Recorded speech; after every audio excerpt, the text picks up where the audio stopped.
राम राम शेतकरी मित्रांनो, आपण ज्या जागेवर कडबा एक ठिकाणी व्यवस्थित ठेवलेला होता आणि त्यानंतर तिथून कुट्टी झालेली होती, तिथे अशा प्रकारे पडलेलं असतं.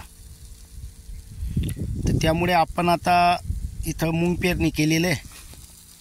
त्याच्यात आपण आता स्प्रे मारून देतोय असं साधा बाई याच्यात, की बुवा जेणेकरून ते ओलावामध्ये ओल होईल आणि आपलं कुजन प्रक्रिया आहे हे फास्ट होईल आणि जे गरमाट आहे हे लवकरात लवकर होऊन नंतर पिकांना थंडावा भेटेल, या आपल्याला असा अनुभव आलेला आहे.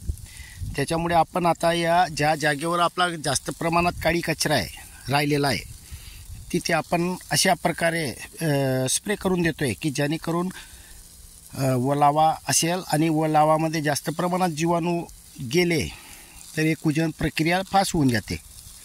शेतकरी मित्रांनो, ठिबकमधून ज्या वेळेला आपण पाणी देतो त्यावेळेला वरचा भाग जो असतो तो थोडा नॉर्मल दिसतो फक्त, पण आतमध्ये त्याच्या ओलावा जास्त प्रमाणात असतो.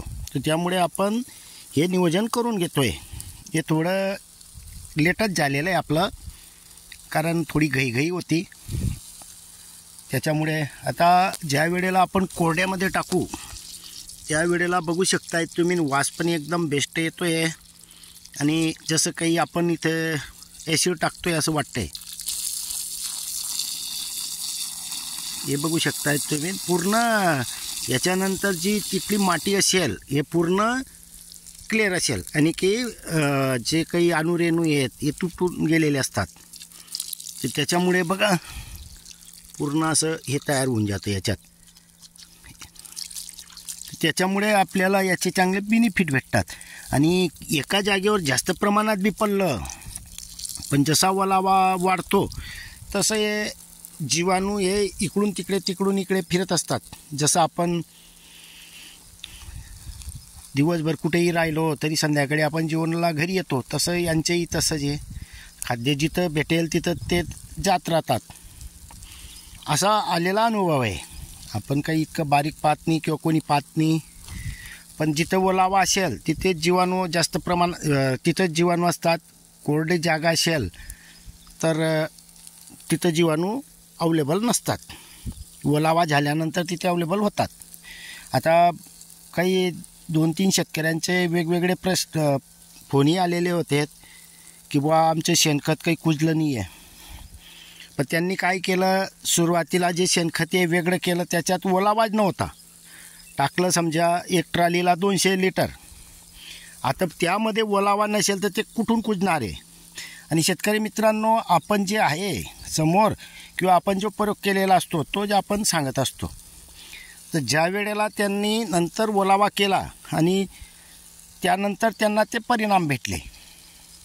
तर शेतकरी मित्रांनो, ज्या वेळेला आपण शेणखत बनवायला टाकतोय तर त्यावेळेला ते शेणखत ओला आहे का नाही आहे तेही पाहणं महत्त्वाचं आहे. आता समजा नुसतं SR कल्चर कधी फवारणी करून दिली आणि त्यात ओलावा नसेल तर ओलावात नसेल तर ते काम करणार नाही.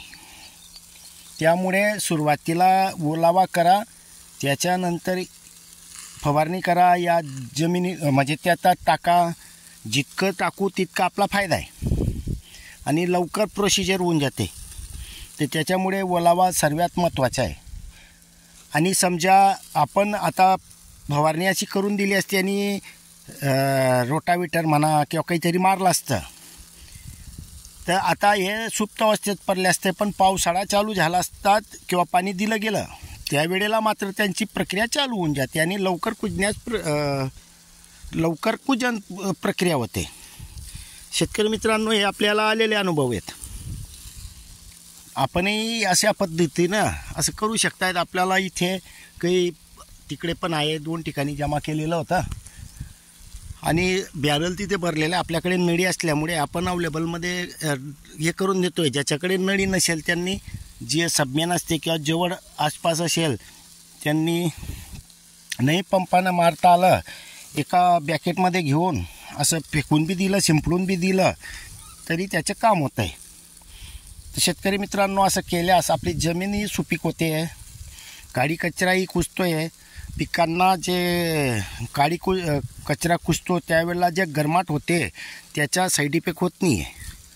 त्याच्यामुळे असं नियोजन कधी केलं तर आपला फायदाच होणार आहे. ज्यांना करता आलं त्यांनी करावं. धन्यवाद. आणि मी तर म्हणतो ना, सगळ्यांनी करायला काही एक अडचण नाही आहे. थोडी मेहनत होईल पण रासायनिकवरचा आपला जो खर्च आहे तो कमी होईल. कारण हे जो कुजवण प्रक्रिया झाली की त्यात जे काही घटक असतील ते आपल्या पिकांना अवेलेबल फार्ममध्ये भेटतात.